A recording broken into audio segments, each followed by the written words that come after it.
Hey, what's up everybody? We have the iPhone 3G in the house and we're just gonna go ahead and take a look at it. I'm actually super happy I finally got one, because I've been trying to compare like all the iPhones and seeing how they're holding up and stuff, and like every day we're getting closer and closer to closing that collection. And the reason this isn't a like still worth it or anything is because no one should buy this iPhone right now. You shouldn't. If you have this iPhone as a daily driver, can you please comment in the comment section like iPhone 3G gang gang or something like that, because I want to pin it, because that's super dope if you're still using it. But it's definitely cool to see how it held up. So the one I got is actually in pretty decent condition considering it came out in 2008, and I'm surprised that it even turns on. I mean, I have a lot of devices like even after like a couple years they stopped working properly and stuff, but this thing still turns on, and this will actually be 10 years old in June, so I can't wait to make that 10-year anniversary video. I'm pretty sure Apple's going to talk about it, but I'm just going to bring it up too. The phone honestly at this point does feel kind of cheap, but the metal casing around the screen makes it feel a little bit more premium, and I found the same thing with my 3GS as well. They're cheaper feeling, but they have good heft to them. Now on my device specifically, the power button was broken, and technically it is still broken, but I found a way to fix it, and I found this out a couple years ago when I had an iPhone 3G, and a way to fix it is just squeeze the top right corner where the power button is and just click the button.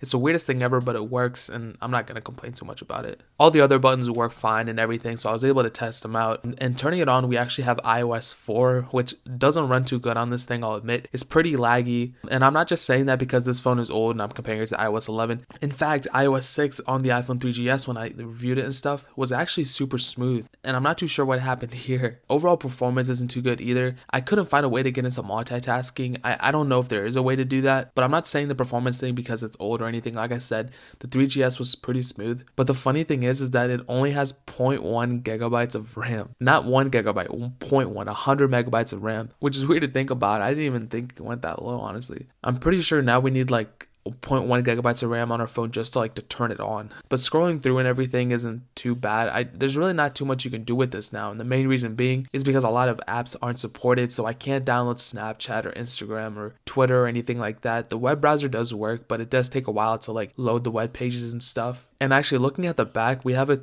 2 megapixel camera. It can only take photos though. It can't shoot videos or anything. For the time, I'm sure it was groundbreaking, but now it's I think with the webcam on a 3-year-old computer is better than this. But I'm not knocking it anyway. This thing was revolutionary at the time, and it still is, It's about to be 10 years old. That's crazy. Now, saddest thing is, like I said, a lot of apps aren't supported, so that means a lot of games aren't supported either. And the saddest thing of all is not even Temple Run. The OG Temple Run that worked on the iPhone 3GS, it does not work on the iPhone 3G, which is kind of sad. I cried a little bit, but I promise I wouldn't cry right now. So I couldn't show you any gaming footage or anything, but I don't really think you guys want to see gaming footage on this thing anyways. But I actually had a 3G back in the day, like I said, and it was pretty decent. I think I had this when iOS 7 or iOS 6 was out, so it wasn't really too old. I played Bloons Tower Defense on it, and that thing was, oh my god. That was every time I came back from school, I just busted out the 3G and just played a game. And the funny thing is the backlight didn't work, so I had to go under, I don't know how this happened, but I had to go under a light or something like my desk lamp and play it that way. And that was a common problem, I guess. I don't even know. But keep in mind, there's no FaceTime. I don't think iCloud or the clouding thing was invented at this point. Don't think this supports iMessage either, and I wasn't prompted to type in an iCloud account or anything, so I don't think it was invented here. I might be wrong though. I didn't research that much about the iCloud. I might be wrong, but I don't know. I'm a little bit surprised by battery life as well. I don't know what it is with these older phones, but their standby time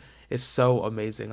I wish newer phones had the standby time that these older phones had. And it kind of makes sense because this phones weren't as powerful and stuff, but I mean still, if these older phones can do it, I'm pretty sure the newer phones can have better standby time. And guys, that is pretty much it. Like I said, I'm super surprised that I even got my hands on one. If you guys have any questions or anything, leave it down in the comment section below. I read all the comments, whether you agree with me or disagree with me on some points. And if I misspoke or I said something wrong, please correct me in the comment section. Sometimes I do that. I try my best to research these videos, but sometimes, I get ahead of myself, and sometimes I do ramble, so I start spewing out some stuff. But yeah, hit that like button if you enjoyed it. Hit that subscribe button, dude. If you're not a part of this family, I don't understand why you're watching this video still. I'm just kidding. I'm not gonna be rude, but yeah, guys, just hit that subscribe button. I'm trying to get to 50,000 by June or July, and then 100,000 by the end of this year, dude. We can make it happen. So I definitely appreciate it if you could hit that. But more importantly than everything else, I love every single one of you guys, and hopefully I'll catch you guys in the next video. Peace out till then.